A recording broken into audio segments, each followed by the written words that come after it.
141. And here there is no state called abandoning other than the mere non-arising of the killing of living things, etc., as stated. But the abandoning of a given unprofitable state upholds 51 a given profitable state in the sense of providing a foundation for it, and concentrates it by preventing wavering, so it is called virtue, sila, in the sense of composing, silana, reckoned as upholding and concentrating as stated earlier, 19. The other four things mentioned refer to the presence 39 of occurrence of will as abstention from such and such, as restraint of such and such, as the volition associated with both of these, and as non-transgression in one who does not transgress such and such. But their meaning of virtue has been explained already. So it is of 5 kinds as virtue consisting in abandoning and so on. 142. At this point the answers to the questions, what is virtue? In what sense is it virtue? What are its characteristic, function, manifestation, and proximate cause? What are the benefits of virtue? How many kinds of virtue are there, are complete? 143. However, it was also asked, 6. What is the defiling of it? And what is the cleansing of it? We answer that virtue's tornness, etc., is its defiling, and that its untornness, etc., is its cleansing. Now, that tornness, etc., are comprised under the breach that has gain, fame, etc., as its cause, and under the 7 bonds of sexuality. When a man has broken the training course at the beginning or at the end in any instance of the 7 classes of offenses 40, his virtue is called torn, like a cloth that is cut at the edge. But when he has broken it in the middle, it is called rent, like a cloth that is rent in the middle. When he has broken it twice or thrice in succession, it is called blotched, like a cow whose body is some such color as black or red with a discrepant color appearing on the back or the belly. When he has broken it all over at intervals, it is called mottled, like a cow speckled all over with discrepant colored spots at intervals. This in the first place, is how there comes to be tornness with the breach that has gain, etc., as its cause. 144. And likewise with the 7 bonds of sexuality, for this is said by the Blessed One, here, Brahman, some ascetic or Brahman claims to lead the life of purity rightly, for he does not 52 enter into actual sexual intercourse with women. Yet he agrees to massage, manipulation, bathing and rubbing down by women. He enjoys it, desires it, and takes satisfaction in it. This is what is torn, rent, blotched and mottled in one who leads the life of purity. This man is said to lead a life of purity that is unclean. As one who is bound by the bond of sexuality, he will not be released from birth, aging, and death, he will not be released from suffering, I say. 145. Furthermore, Brahman, while he does not agree to these things, yet he jokes, plays, and amuses himself with women. 146. Furthermore, Brahman, while he does not agree to these things, yet he gazes and stares at women eye to eye. 147. Furthermore, Brahman, while he does not agree to these things, yet he listens to the sound of women through a wall or through a fence as they laugh or talk or sing or weep. 148. Furthermore, Brahman, while he does not agree to these things, yet he recalls laughs and talks and games that he formerly had with women. 149. Furthermore, Brahman, while he does not agree to these things, 53. Yet he sees a householder or a householder's son possessed of, endowed with, and indulging in, the 5 chords of sense desire. 150. Furthermore, Brahman, while he does not agree to these things, yet he leads the life of purity aspiring to some order of deities, thinking through this rite, virtue, or this ritual, vow, or this asceticism I shall become a great deity or some lesser deity. He enjoys it, desires it, and takes satisfaction in it. This, Brahman, is what is torn, rent, blotched and mottled in one who leads the life of purity. This man, will not be released from suffering, I say, A 454-56. This is how tornness, etc., should be understood as included under the breach. that has gain, etc., as its cause and under the 7 bonds of sexuality. 151 Untornness, however, is accomplished by the complete non-breaking of the training precepts, by making amends for those broken for which amends should be made, by the absence of the 7 bonds of sexuality, and, as well, by the non-arising of such evil things as anger, enmity, contempt, domineering, envy, avarice, deceit, fraud, obduracy, presumption, pride, conceit, haughtiness, conceit, vanity, and negligence, Mn 7, and by the arising of such qualities as fewness of wishes, contentment, and effacement, Mn 24. 152 Virtues not broken for the purpose of gain, etc., and rectified by making amends after being broken by the faults of negligence, etc., and not damaged by the bonds of sexuality and by such evil things as anger and enmity, are called entirely untorn, unrent, unblotched, and unmottled. And those same virtues are liberating since they bring about the state of a freeman, and praised by the wise since it is by the wise that they are praised, and unadhered to since they are not adhered to by means of craving and views, and conducive to concentration since they conduce to access concentration or to absorption concentration. That is why their untornness, etc., should be understood as cleansing, see also 7.101f. 153 This cleansing comes about in 2 ways, through seeing the danger of failure in virtue, and through seeing the benefit of perfected virtue. 54 Herein, the danger of failure in virtue can be seen in accordance with such suttas as that beginning, Bhikkhus, there are these 5 dangers for the unvirtuous in the failure of virtue, A3 252. 154 Furthermore, on account of his unvirtuousness an unvirtuous person is displeasing to deities and human beings, is uninstructable by his fellows in the life of purity, suffers when unvirtuousness is censured, and is remorseful when the virtuous are praised. Owing to that unvirtuousness he is as ugly as hemp cloth.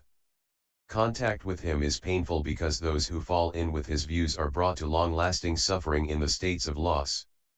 He is worthless because he causes no great fruit to accrue to those who give him gifts.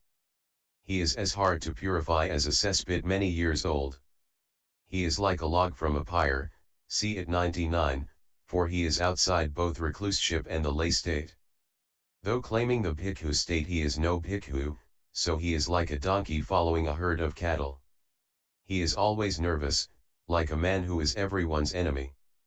He is as unfit to live with as a dead carcass. Though he may have the qualities of learning, etc., he is as unfit for the homage of his fellows in the life of purity as a charnel ground fire is for that of Brahmans. He is as incapable of reaching the distinction of attainment as a blind man is of seeing a visible object. He is as careless of the good law as a gutter snipe is of a kingdom. Though he fancies he is happy, yet he suffers because he reaps suffering as told in the Discourse on the Mass of Fire, A4 128-34.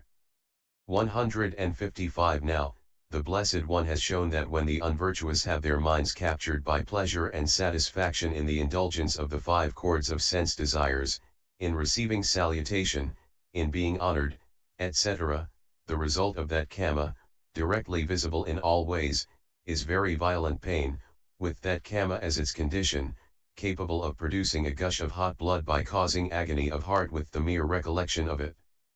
Here is the text. Bhikkhus, do you see that great mass of fire burning, blazing and glowing? Yes, venerable sir. What do you think, Bhikkhus, which is better, that one gone forth should sit down or lie down embracing that mass of fire burning, blazing and glowing, or that he should sit down or lie down embracing a warrior noble maiden or a Brahman maiden or a maiden of household or family, with soft, delicate hands and feet?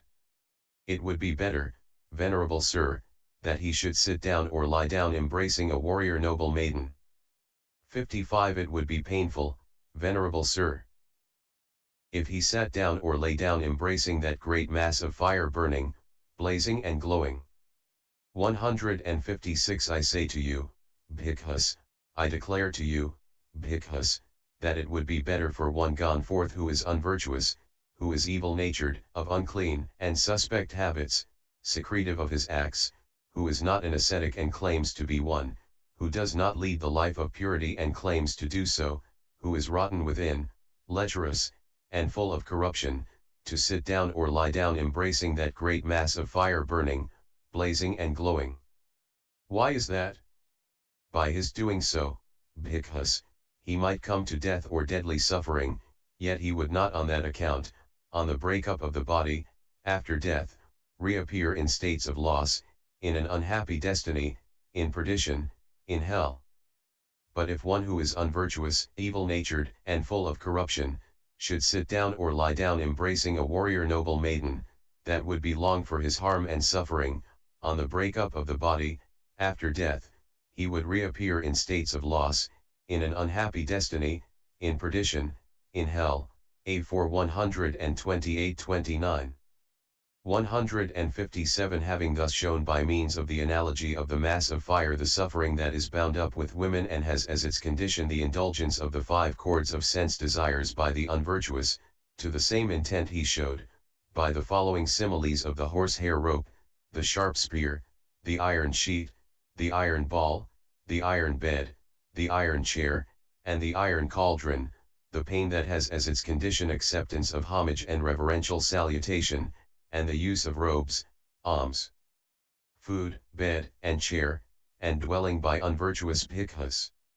What do you think, bhikkhus, which is better, that one should have a strong horsehair rope twisted round both legs by a strong man and tightened so that it cut through the outer skin, and having cut through the outer skin it cut through the inner skin, and having cut through the inner skin it cut through the flesh, and having cut through the flesh it cut through the sinews, and having cut through the sinews it cut through the bones, and having cut through the bones it remained crushing the bone marrow, or that he should consent to the homage of great warrior nobles, great brahmans, great householders.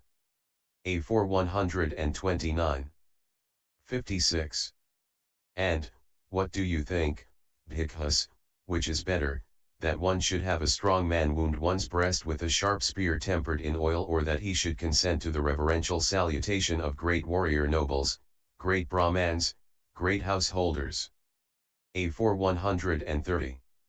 And, what do you think, bhikkhus, which is better, that one's body should be wrapped by a strong man in a red-hot iron sheet burning, blazing and glowing, or that he should use robes given out of faith by great warrior nobles, great brahmans, great householders? A4 130-31. And, what do you think, bhikkhus, which is better, that one's mouth should be prized open by a strong man with red-hot iron tongs burning, blazing and glowing, and that into his mouth should be put a red-hot iron ball burning, blazing and glowing, which burns his lips and burns his mouth and tongue and throat and belly and passes out below, carrying with it his bowels and entrails? Or that he should use alms food given out of faith by great warrior nobles? A4 131-32. And, what do you think, bhikkhus, which is better, that one should have a strong man seize him by the head or seize him by the shoulders and seat him or lay him on a red-hot iron bed or iron chair, burning, blazing and glowing? Or that he should use a bed or chair given out of faith by great warrior nobles? A4 132-33. And, what do you think, bhikkhus, which is better, that one should have a strong man take him feet up and head down and plunge him into a red-hot metal cauldron burning, blazing and glowing, to be boiled there in a swirl of froth, and as he boils in the swirl of froth to be swept now up, now down, and now across? Or that he should use a dwelling given out of faith by great warrior nobles? A4 133-34. 158. What pleasure has a man of broken virtue forsaking not sense pleasures, which bear fruit of pain more violent even than the pain in the embracing of a mass of fire? What pleasure has he in accepting homage? Who, having failed in virtue, must partake of pain that will excel in agony, the crushing of his legs with horsehair ropes? 57. What pleasure has a man devoid of virtue, accepting salutations of the faithful, which is the cause of pain acuter still? than pain produced by stabbing with a spear? What is the pleasure in the use of garments? For one without restraint, whereby in hell he will for long be forced to undergo the contact of the blazing iron sheet? Although to him his alms food may seem tasty, who has no virtue, it is direst poison, because of which he surely will be made for long to swallow burning iron balls. And when the virtueless make use of couches and chairs, though reckoned pleasing, it is pain, because they will be tortured long indeed on red-hot blazing iron beds and chairs. Then what delight is there for one unvirtuous, inhabiting a dwelling given in faith? Since for that reason he will have to dwell shut up inside a blazing iron pan? The teacher of the world, in him condemning, described him in these terms, of suspect habits, full of corruption, lecherous as well, by nature evil, rotten too within. So out upon the life of him abiding without restraint, of him that wears the guise of the ascetic that he will not be, and damages and undermines himself. What is the life he leads, since any person, no matter who, with virtue to his credit, avoids it here, as those that would look well, keep far away from dung or from a corpse, he is not free from any sort of terror, though free enough from pleasure of attainment. While heaven's door is bolted fast against him, he is well set upon the road to hell. Who else if not one destitute of virtue, more fit to be the object of compassion? Many indeed and grave are the defects that brand a man neglectful of his virtue. Seeing danger in the failure of virtue should be understood as reviewing in such ways as these, and seeing benefits in perfected virtues should be understood in the opposite sense. 159. Furthermore, 58 his virtue is immaculate, his wearing of the bowl and robes gives pleasure and inspires trust. His going forth will bear its fruit. A bhikkhu in his virtue pure has never fear that self-reproach will enter in his heart. Indeed, there is no darkness in the sun. A bhikkhu in his virtue bright shines forth in the ascetic's wood. 41. As by the brightness of his beams the moon lights up the firmament. Now, if the bodily perfume of virtuous bhikkhus can succeed in pleasing even deities, what of the perfume of his virtue? It is more perfect far than all the other perfumes in the world, because the perfume virtue gives is borne unchecked in all directions. The deeds done for a virtuous man, though they be few, will bear much fruit. And so the virtuous man becomes a vessel of honor and renown. There are no cankers here and now to plague the virtuous man at all. The virtuous man digs out the root of suffering in lives to come, perfection among humankind, and even among deities, if wished for, is not hard to gain for him whose virtue is perfected. But once his virtue is perfected, his mind then seeks no other kind. On the perfection of nibbana, the state where utter peace prevails. Such is the blessed fruit of virtue, showing full many a varied form. So let a wise man know it well. This root of all perfections branches. 160 The mind of one who understands thus, shudders at failure in virtue and reaches out towards the perfecting of virtue. So virtue should be cleansed with all care, seeing this danger of failure in virtue and this benefit of the perfection of virtue in the way stated. 161 And at this point in the path of purification, which is shown under the headings of virtue, concentration, and understanding by the stanza, when a wise man, established well in virtue, 1. Virtue, firstly, has been fully illustrated. The first chapter called The Description of Virtue in the Path of Purification composed for the purpose of gladdening good people. Warning, empty